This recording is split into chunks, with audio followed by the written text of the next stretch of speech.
চলমান Bangladesh premier league BPL এর ষষ্ঠ আসরের 34তম ম্যাচের চতুর্থ আসরের শিরোপাজয়ী দল ঢাকা ডায়নামাইটসকে ৮ উইকেটের বিশাল ব্যবধানে হারিয়ে চরম প্রতিশোধ নিয়েছে গত আসরের চ্যাম্পিয়ন রংপুর রাইডার্স।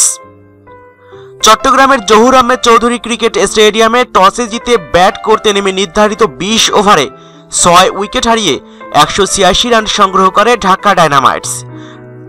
ঢাকার পক্ষে সর্বোচ্চ ৫২ রান আসে রনি তালুকদারের ব্যাট থেকে। ৩২ বলের মোকাবেলায় ৬টি ৪ এবং একটি ছক্কার সাহায্যে এই ইনিংস সাজান তিনি।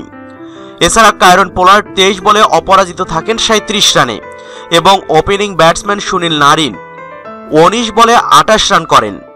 অন্যান্যদের মধ্যে অধিনায়ক সাকিব আল হাসান ২৫ এবং ওপেনার হজরতুল্লাহ জাজাই ১৭ রান করেন।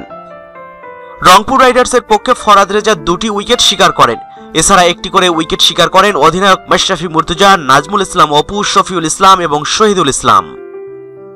জয়ের লক্ষ্যে খেলতে নেমে শুরুতেই ক্রিস গেইল এবং আগের ম্যাচের সেঞ্চুরিয়ান রাইলি রুশুকে হারায় রংপুর রাইডার্স। তবে আগের ম্যাচের আরেক সেঞ্চুরিয়ান অ্যালেক্স হেলস এবং অ্যাবি ডিভিলিয়ার্সের ব্যাট চড়াও হলে বেকায়দায় পড়ে যান ঢাকা ডায়নামাইটসের বোলাররা। শেষ পর্যন্ত এই দুজনেই জয় নিশ্চিত করে মাঠ ছাড়েন। অ্যাবি ডিভিলিয়ার্স তুলে নেন বিপিএল এ তার প্রথম শতক, যা চলতি আসরের চতুর্থ শতক। মাত্র ৫০ বলের মোকাবেলায় ১০০ রান করে অপরাজিত থাকেন ডিভিলিয়ার্স, যে ইনিংসে ছিল ৮টি ৪ এবং ৬টি বিশাল ছক্কার মার।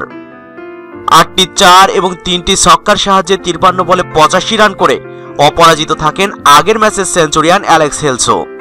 এই দুজনের ব্যাটিং তাণ্ডবে ১০ বল হাতে রেখেই বড় লক্ষ্য ছুঁয়ে ফেলে রংপুর, ৮ উইকেট হাতে রেখেই।